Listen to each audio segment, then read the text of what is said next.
Hello, my name's Scott Davis. Welcome to New World Birth. By accessing this presentation, you're inviting me to share this information regarding our passage through this challenging and very hopeful time. And this is the care and feeding of a New World Age report for the Gregorian date of February 20th, 2014, and one key-mee, or transformation, in the Mayan Tzolkin calendar.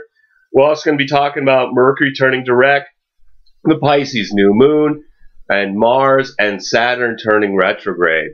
February 20th, 2014 is one key-mee, or transformation. It carries the themes of death and rebirth, forgiveness, surrender, guidance of woman through pregnancy, new beginnings through the release of what no longer serves us, psychic abilities, and self-actualization.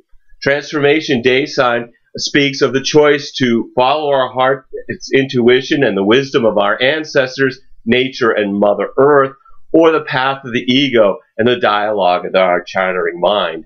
I believe that we all chose to incarnate during this intense transformation, so it's important to flow with the cosmic changes, and that's the reason why I'm sharing these reports. So you're going to have the information to prepare for difficult times, periods, but also to savor the times when the energy is allowing an ease in opening and expansion of consciousness. A reading would dial that in for you on a much deeper personal level, but these reports give a good overall information for navigating these uncertain times. There may be growing pains associated with transformation, but I believe that it's the resistance to these evolutionary shifts that causes suffering. So during this time period, we move into the month of March, which is the third month, and with the digits of 2014, when we add them all together, we get 10, and then we add the 1 and the 0, and this it makes us aware that this is a 1 month in numerology, which tells us that we're at the point of new beginnings. February was a 9 month, and March is a 1 month this year, and so this is a time of a critical shift with new beginnings, goals, and purpose. The 10 and the 1 are represented by the Wheel of Fortune and the Magician archetypes in the Tarot cards. The Wheel of Fortune is about prosperity and abundance that comes from being objective, flexible, and creative.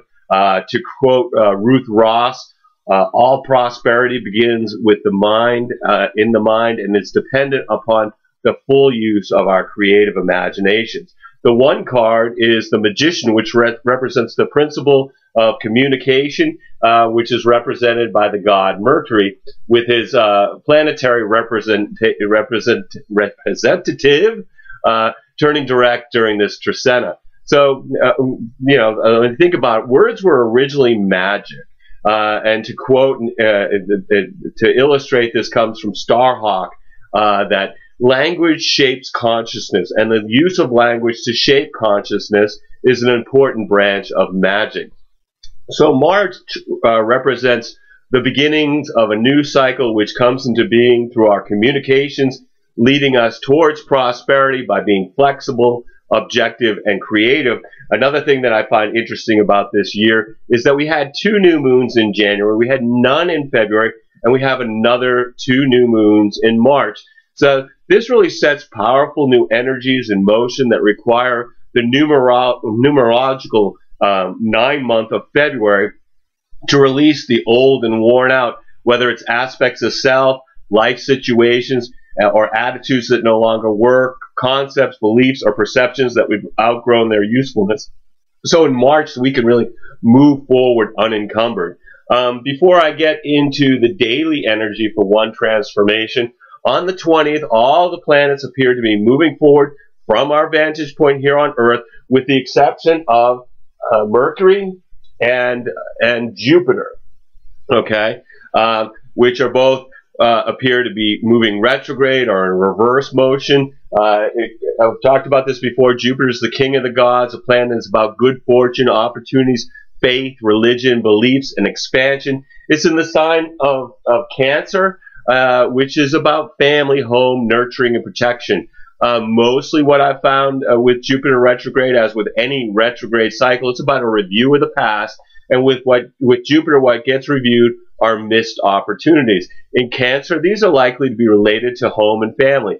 And Jupiter turns direct on March 6th, and then it takes time to build momentum to move forward in expanding the themes of Cancer, such as security, home, and family, and which we've been reviewing and revising during Jupiter's retrograde since early November.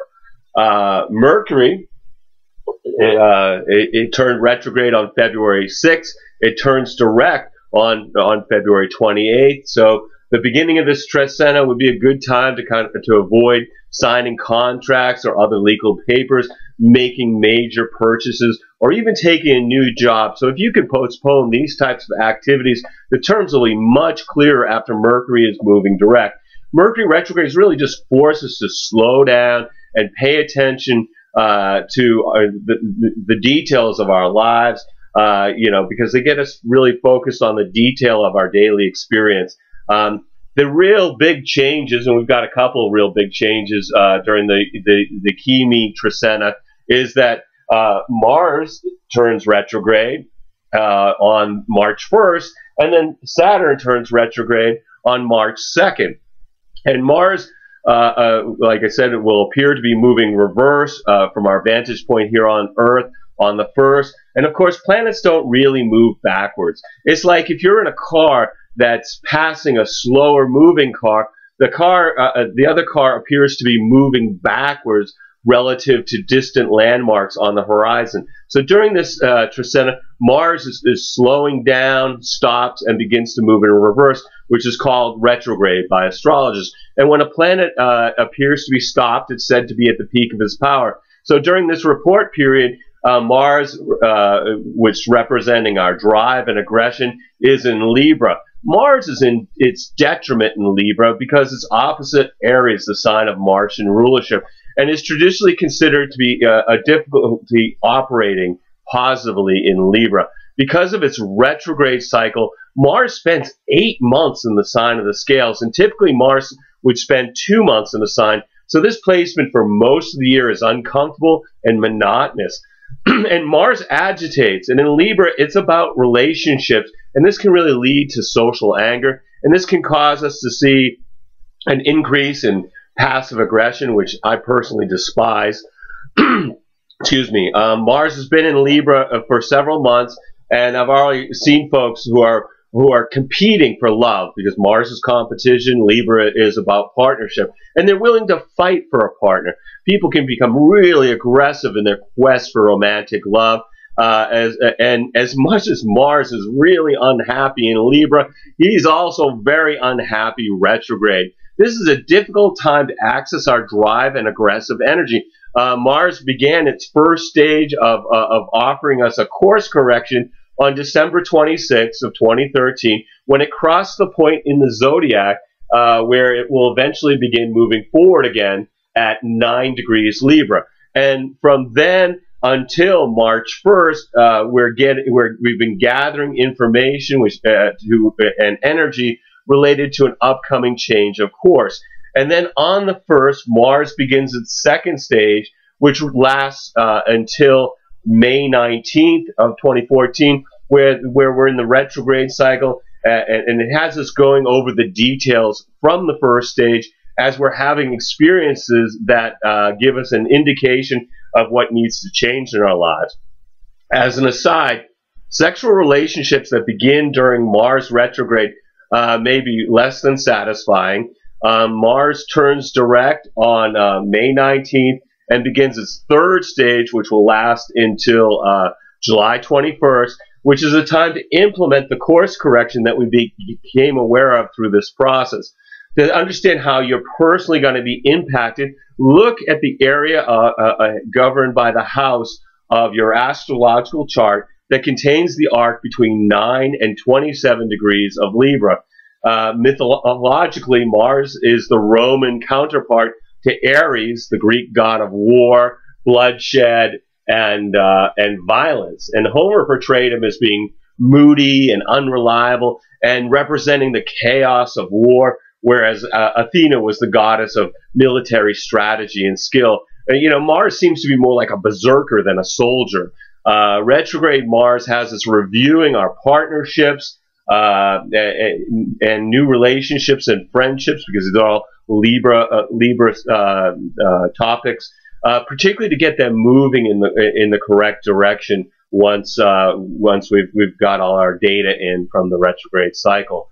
Then on the 2nd, Saturn also turns retrograde. And so during this time, Saturn is appearing to slow down at the opening of this 13-day period prior to appearing to move retrograde or in reverse motion from the perspective of the Earth on March 2nd at 23 degrees of Scorpio. So during the beginning of the one transformation Trisena, Saturn is stopped and at a peak of its power. Themes of Saturn and Scorpio are loss, depression, failure, fear, the shadow, betrayal. This stuff really goes deep. This is the superficiality just doesn't cut it with Saturn and Scorpio. This is very, very different than what we had before when Saturn was in Libra, because in Libra, Saturn had people trying to determine whether they can make a deeper commitment into their relationship or cut their losses before Saturn went into Scorpio and turns what was an annoyance into some form of excruciating pain. Now people who did not want to make a commitment one way or another in their relationships are finding that they're being forced to face the music and address the unpleasant issues that they've been avoiding. There can be difficult and often painful decisions. For me, following my strategy and authority from my human design chart has been an amazing tool for making decisions during this time of uncertainty, where the consequences of choice will affect us for years to come. Saturn takes 29 years to make a complete orbit, so we're talking about decades to fix some of these decisions. But there'll be plenty of time to really understand the repercussions for good or ill. Saturn entered its retrograde period on November 26th of 2013, when it reached the point where it will eventually turn direct at 16 degrees Scorpio, which brought us again a time period where we've been receiving information regarding our commitments that comes up for review under Saturn's retrograde period from March 2nd to July 20th of this year. Ultimately, this is going to yield another course correction regarding these themes during this period, which will be then implemented between July 20th and October 25th. This retrograde also intensifies the connection between Saturn and Pluto, because we've got Saturn is in Pluto's sign of Scorpio, and Pluto is in Saturn's sign of Capricorn. So what we've got is something called mutual reception between these two planets. And mutual reception means that Pluto and Saturn are strengthening and supporting each other while Saturn remains in Scorpio, which is going to be the next 3 years. And when I think about Saturn and Pluto teaming up, the words karmic judgment really come to mind. And to understand how you're going to be personally impacted, look at the area of your chart and the house in that chart that contains the arc between 16 degrees and 23 degrees of Scorpio. For me, that's my 6th house of health and service. So Saturn really wants me to seriously work on how I can make better serve people and make choices to increase health.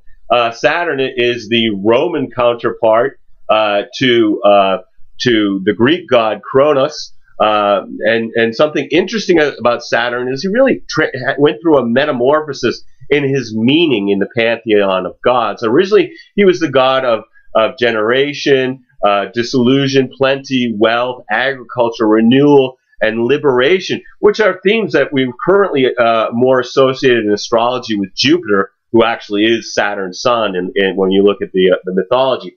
And Saturn's reign was depicted as a golden age of peace and plenty, and was associated with the Roman festivals of feasting, free speech, gift-giving, and revelry, while he was with his consort of Rhea. But when he was associated with the goddess who received bloodied weapons of the enemies destroyed in war, Lua, we see the more familiar Saturnian qualities of limitation and restriction. Saturn retrograde is a taskmaster that demands that we take responsibility to review the scorpionic themes such as motives, ethics, and intentions.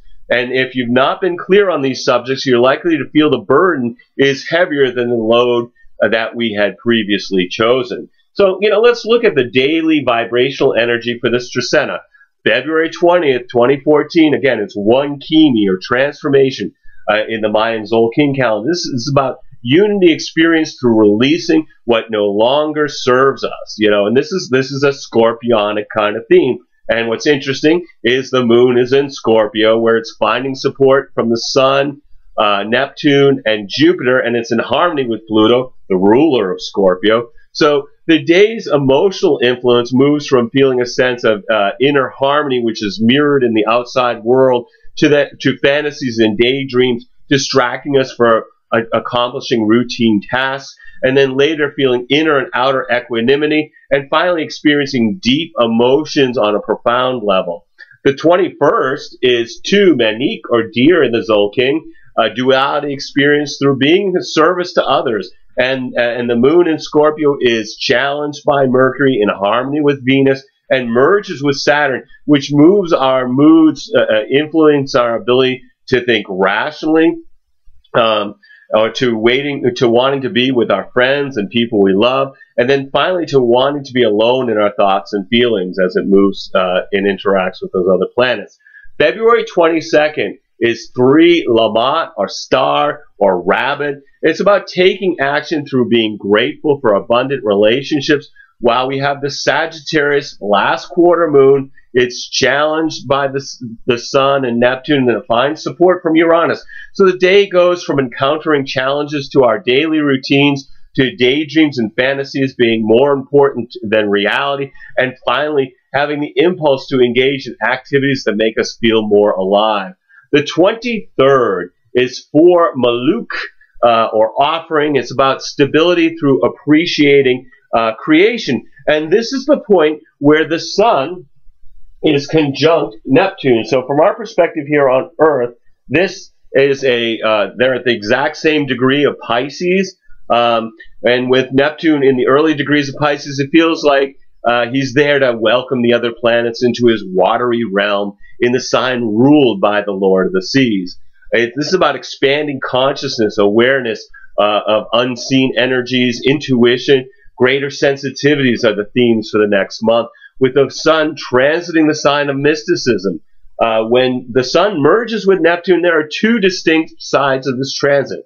But being Neptune, it's really difficult to grasp which one we're actually experiencing. Well, the first one is our awareness gets stimulated, which brings a difficulty in thinking rationally. It brings a heightened sensitivity, and people will feel like they know each other more intuitively, which usually will increase our compassion, as if our separateness dissolves and we become them somehow, which reminds me of the Mayan saying, in Lakesh, which translates to, I am another you. Overall, this is great energy for helping people. It also favors an interest in the occult or spiritual activities in hopes of understanding the deeper truths hidden beneath the veil of the mundane world. The downside of this transit is that the sensitivity can lead folks to feel psychologically exhausted and wanting to avoid interactions in our daily world and instead engage in our private inner world, with the possibility of daydreaming on one end of the spectrum, and then avoiding reality through alcohol or drug usage on the other end of the spectrum. Our bodies are also more sensitive during this transit, so the effects of substances may be more difficult to control. Meditation and quiet contemplation would be better channels for this energetic. Also on the 23rd, the moon in Sagittarius harmonizes with Mercury, which brings a lot of chatting with friends, co-workers, neighbors, and so on.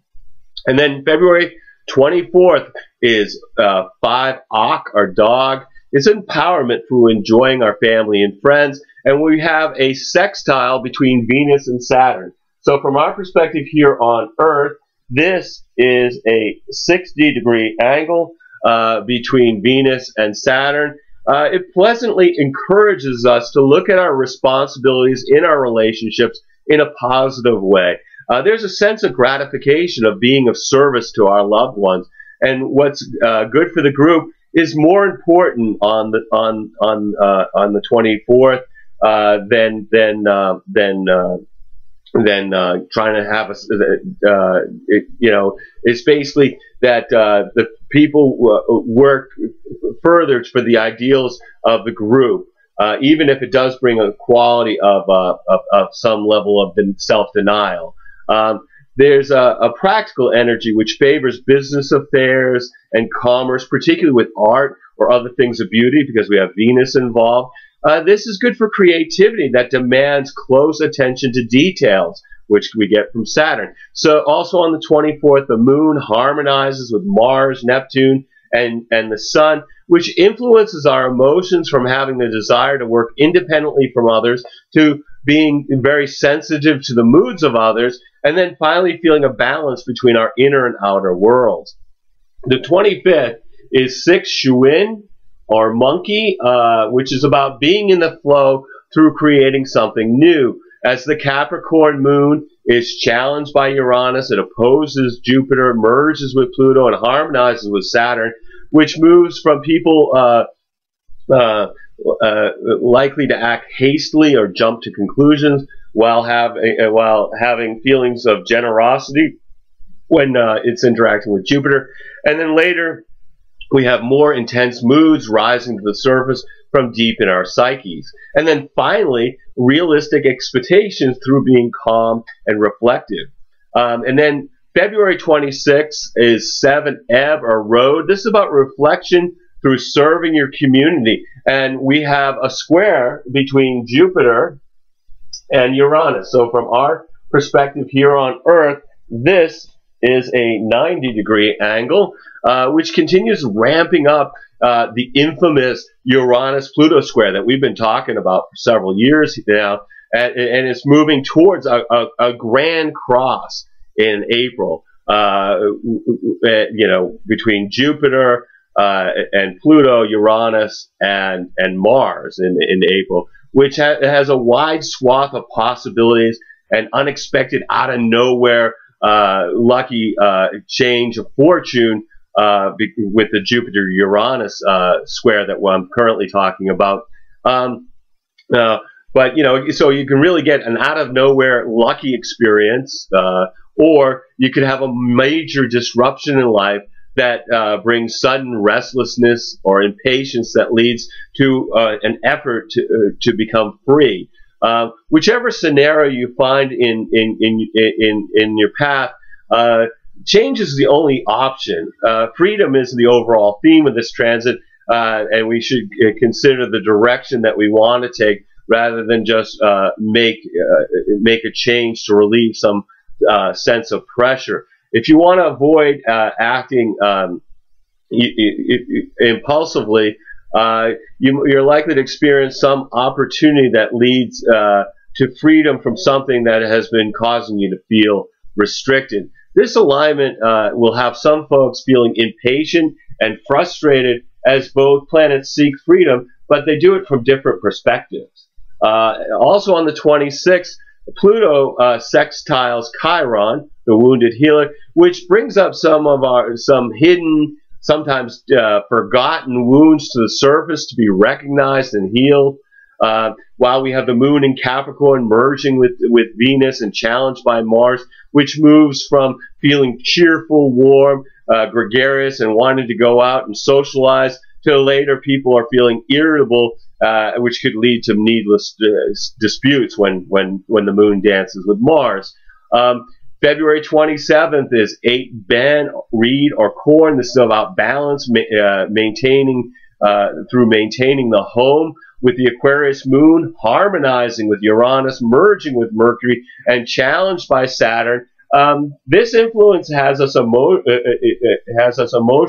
moving from pleasant yet restless feelings that are craving excitement to do something outside of our daily routine, to later having positive energy for integrating our thoughts and moods, and finally people are feeling lonely and isolated.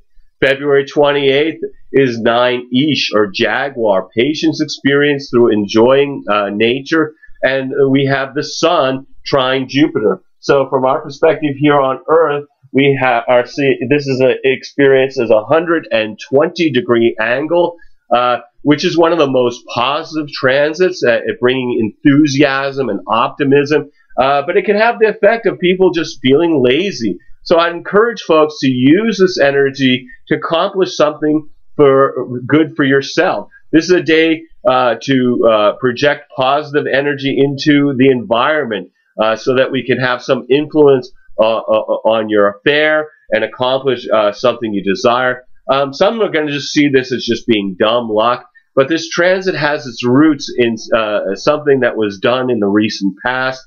So this is great energy for making changes without feeling a sense of loss. This is also good for studying something that's really of interest to you, particularly the subject that helps us see the world as a whole. And this is the day, the 28th, that Mercury turns direct. So it's really wrapped around this corner. And so from our perspective on Earth, it's going to start moving in a counterclockwise fashion on this diagram, which is the way all these planets are normally, we normally associate with them moving direct.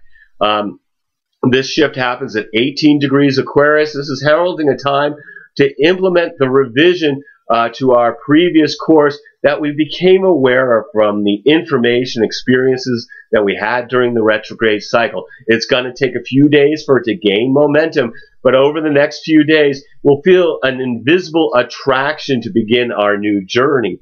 Also on the 28th, the moon finds support from Mars, and it merges with Neptune, which goes from having the energy to assert ourselves in a positive manner and standing our ground if necessary, to later feeling empathy for those around us, including the possibility of clairvoyance and telepathic experiences for those of us who are sensitive by nature.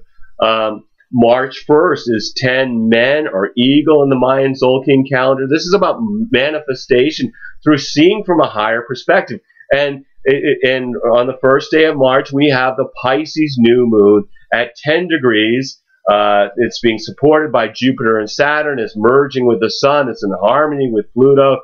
This new moon represents a new beginning related to the illuminating, the intuitive, unseen realms, inspiring spiritual and psychic experiences, but it also can bring the fog of illusion.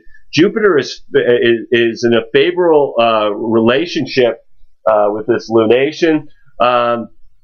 So it finds people having a pleasant sense of well-being. There's a harmony between the moon and Pluto over here, which has folks having deep emotions finding their way to the surface and felt on a profound level. And it's also being supported by Saturn here, which brings people to settle into a more sober and realistic view of life. New moons bring an opportunity to set an intention for manifestation on the following full moon. What you want to do is you want to look at your astrology chart and see where you would find 10 degrees, 39 minutes of Pisces to consider what area of your life is being activated by this new moon. For me, it's my 10th house of career and public standing. So I'd set an intention of using this energy, such as finding new ways to share my love of mystical subjects and spiritual growth with the outer world to create new career opportunities.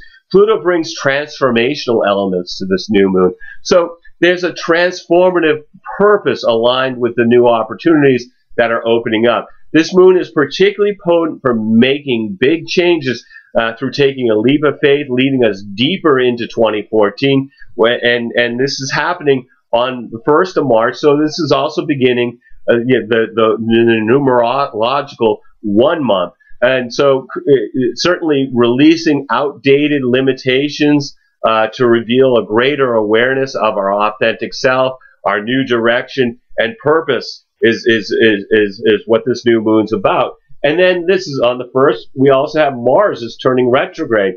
And so with Mars retrograde, this is highlighting our assertive and aggressive energy and a beginning of a time when it's really going to be taking more effort is going to be required to achieve the same results. Then March 2nd, we've got 11 key or wisdom, resolution through introspection, meditation, and forgiveness. And that's the day that Saturn then turns retrograde, or appears as if it's moving backwards from our perspective on Earth, which begins reviewing our past to look for practical solutions. This is no small task, given that we've got the Sun, Neptune, Chiron in Pisces, and then Mercury's going to return to Pisces on the 17th. And so all those planets in Pisces influence us to want to just flow. And fortunately, Saturn is in a water sign of Scorpio, so it can support the energy of the fishes as it looks at our motives and ethics. And as Saturn is looking at us to take responsibility for our values. Also on the 2nd, Venus over here is in a square to Mars. So from our perspective here on Earth, these two planets are at a 90-degree angle. This tends to arouse interest in the opposite sex that is physically and perhaps sexual in nature. But this energy can also lead to discord if there's hidden tensions in the relationship. Healthy relationships should not really have any difficulties during this transit, whose function is to test the pairing. It's basically about on one side engaging with what's pleasurable for you and your partner, and then on the other side where there are tensions that lead to disputes that come from unexpected, unexpressed sexuality. The amount of love energy will determine which way the dice will fall. And this creates difficulty for couples who are trying to keep their interactions nice and easy, while not expressing the drives that Mars is known for. Relationships begun under this transit tend to be based on physical attraction. Also on the 2nd, we have the Moon in Pisces in harmony with Venus, which is about having pleasant energy to be with friends and loved ones.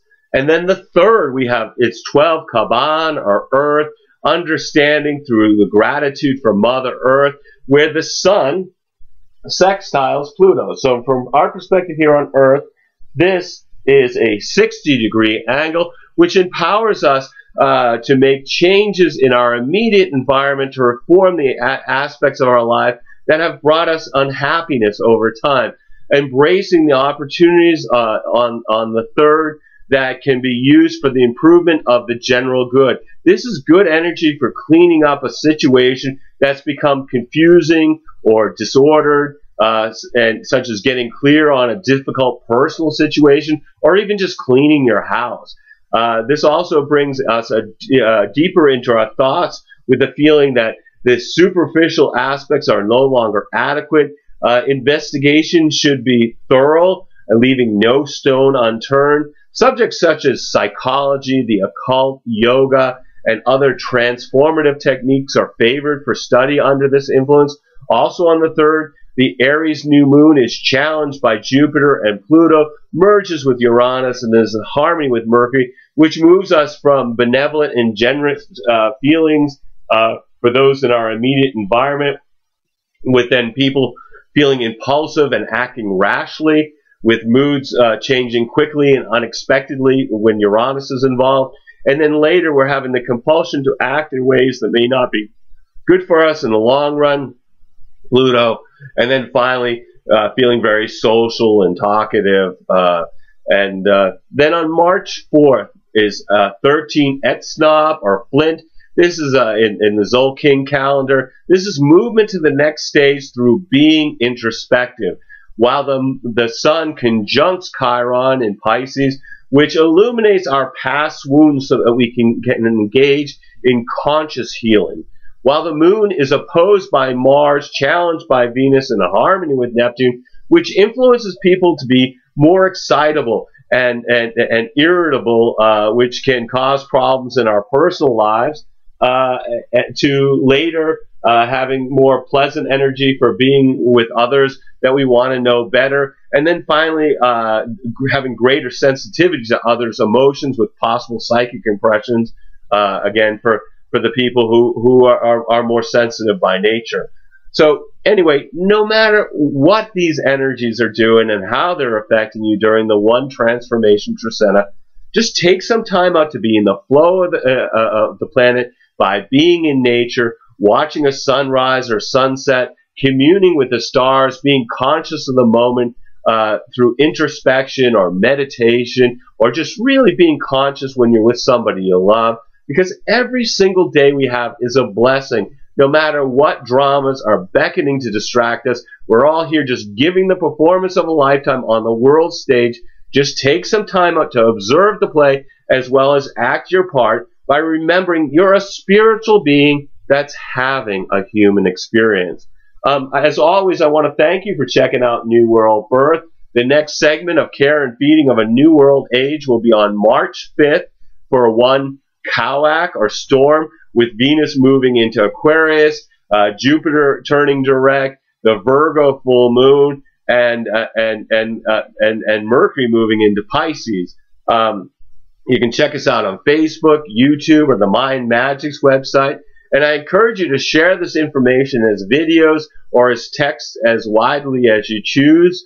I'm going to be discussing the astrology of March 2014 and providing some real short 10 to 15 minute human design readings to the participants of the Earth Needs Rebels show on Orion Talk Radio on Monday, March 3rd. And the show is between, I'm on the show between 1:30 and 3 Eastern time. And